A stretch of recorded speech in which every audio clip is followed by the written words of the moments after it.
And Vijay Deverakonda cinema Kingdom release అయింది కదా, ఈరోజు రిలీజ్ అయింది. ఎంతమంది చూసారండి? నేను చూశాను సినిమా. ఏం చేద్దంటే విజయ్ దేవరకొండ సినిమా హిట్టు అని పేరు చాలా కాలం అయిపోయింది.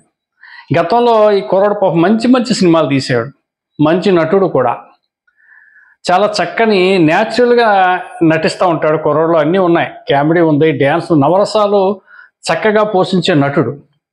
మరి ఎందుకు చాలా బ్రేక్ వచ్చింది, సినిమాలు కూడా చాలా పోయాయి, అట్టర్ ఫ్లాప్ అయిపోయాయి పాపం. అందగాడు కూడా. అయితే రాక రాక రాక రాక ఓ మంచి సినిమా వచ్చింది అని ఒక హైప్ అయింది.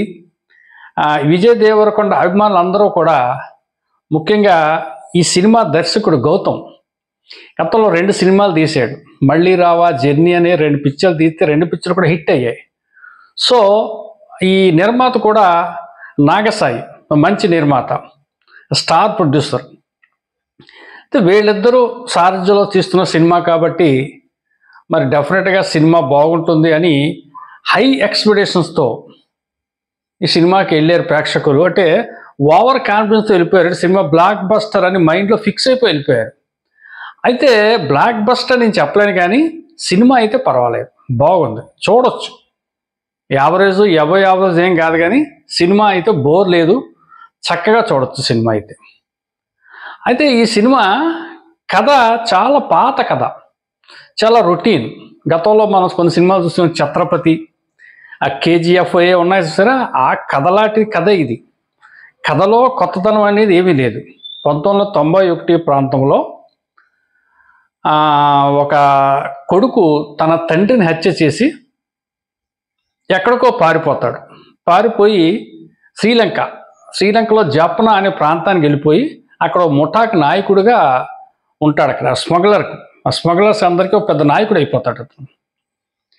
అయితే అతని తమ్ముడు కథానాయకుడు సూరి, విజయ్ దేవరకొండ పేరు సినిమాలో సూరి. ఇతను హైదరాబాద్లో కానిస్టేబుల్.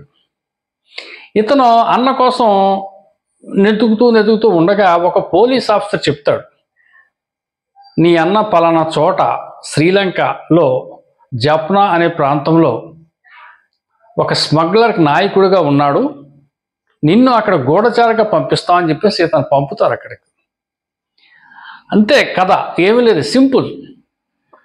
ఇతను ఆ అన్నగారి కోసం వెళ్ళే సమయం, ఆ దారిలో జరిగే ఇబ్బందులు, మధ్యలో ఫైట్స్, ఫస్ట్ హాఫ్లో అన్న తమ్ముళ్ళ యొక్క ఎమోషన్ అంతా బాగానే పండించాడు.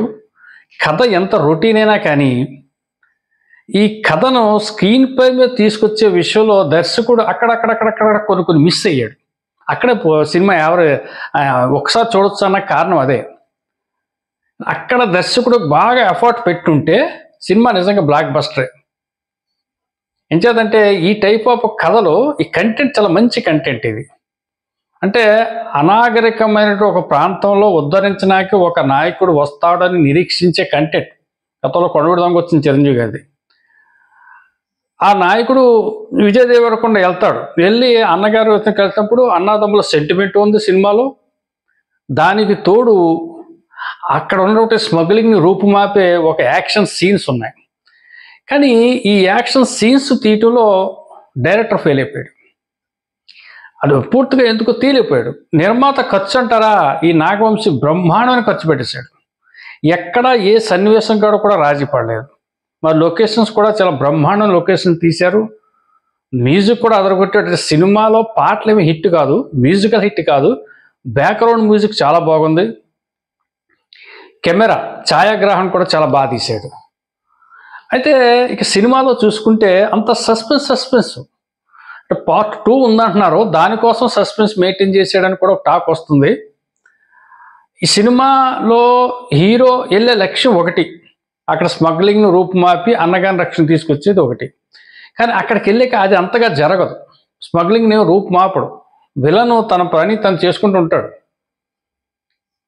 వెంకటేష్ అంట అసలు విలన్ పేరు, ఏదో కొత్తడు అనుకుంటాను. ఇతను అన్నగారేమో సత్యదేవ్. అతని పని అతను చేసుకుంటాడు. విలన్ మీద హీరో జయించిన సందర్భాలు అయితే ఈ సినిమాలో ఎక్కడ కనపడలేదు. మరి సెకండ్ హాఫ్లో ఏమన్నా చూపిస్తాడేమో సెకండ్ పార్ట్లో అని అనుకుంటున్నాం. అదే ఫస్ట్ హాఫ్ అంతా కూడా మంచి యాక్షన్ సీన్స్ ఉన్నాయి. దీనికి తోడు సెంటిమెంట్, అన్నదమ్ముల సెంటిమెంట్ బాగానే తీశాడు. సెకండ్ హాఫ్ వచ్చేసరికి సినిమా స్క్రీన్ ప్లేలో పూర్తిగా పోయింది. అయితే ఇందులో భాగ్యశ్రీ బోర్సే అని హీరోయిన్ పెట్టారు. సినిమా చూస్తుంటే హీరోయిన్, ఆ కథలో హీరోయిన్ పాత్ర ఎక్కువ, హీరోయిన్కి ఉన్నటువంటి ప్రాముఖ్యత ఎక్కువ కథలో. కానీ స్క్రీన్ ప్లేలో ఆమె సీన్స్ అక్కడక్కడక్కడ వచ్చిపోతుంది. అంటే ఎడిటింగ్లో మొత్తం కట్ చేసి పాడేశారు. నేను అనుకోవటం ఒకటి అనవసరం అని దర్శకుడు అనుకున్నా ఉండాలి, లేకపోతే ఈ అమ్మాయి సరిగ్గా యాక్షన్ ఆ కథకి తగ్గట్టుగా నవరసాలు పండించైనా ఉండకపోవచ్చేమో, అందుకోసం ఎడిటింగ్లో కట్ చేసి పాడేశారు. సో ఆ మైనస్ ప్రేక్షకుడికి క్లియర్గా కనపడిపోతుంది. అది ఎంటర్టైన్మెంట్ ఉంది సినిమాలో, యాక్షన్ అక్కడక్కడ అంటే అంతగా పండించకపోయినా మరి బోర్ ఫీల్ అయ్యే రకంగా లేదు. కథలో పట్టుంది, ఆ పట్టుని దర్శకుడు పట్టుని చూపించడంలో కాస్త ఫెయిల్యూర్ అక్కడక్కడ కనపడింది. అయితే చూసుకుంటే ఇంకా విజయ్ దేవరకొండ యాక్షన్ అయితే అద్భుతం, చాలా గొప్పగా. ఇతను అన్నగారుగా యాక్ట్ చేసిన సత్యదేవ్ ఇద్దరు కూడా పోటాపోటీగా నటించారు. చాలా నిజంగా ఎమోషన్ సీన్స్ ఎంత బాగా పండించాడంటే, వాళ్ళ అన్నగారు ఇతను కలుసుకునే సమయంలో నిజంగా ఆ సీను కంటతడి పెట్టుకుంటాడు. అంత గొప్ప సెంటిమెంట్ను పండించాడు విజయ్ దేవరకొండ. అలాగే మరి ఇతను ఒక స్టార్ హీరోయే, మంచి అందగాడే, సినిమా అంతా గుండు మీద కనపడతాడు.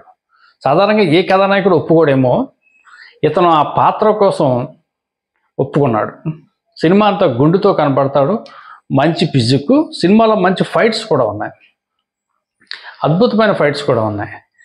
ఏది ఏవైనా ఓవరాల్గా అంటే మైనస్ లేకపోలేదు, నేను చెప్పే ఇవే మైనస్లు నాకైతే కనపడ్డాయి. హీరోయిన్ని పూర్తిగా ఎడిట్ చేసి పాడేయటం, ఆవిడ సీన్స్, యాక్షన్ సీన్స్ సరిగ్గా పండించలేకపోవటం, అంటే స్క్రీన్ ప్లే మీద యాక్టర్ తప్పు ఏం లేదు, దర్శకుడు తప్పు. కథ మంచిదే, కథనాన్ని సరిగ్గా రూపొందించకపోవటం, ఇవి ఈ మైనస్లు ఉన్నాయి.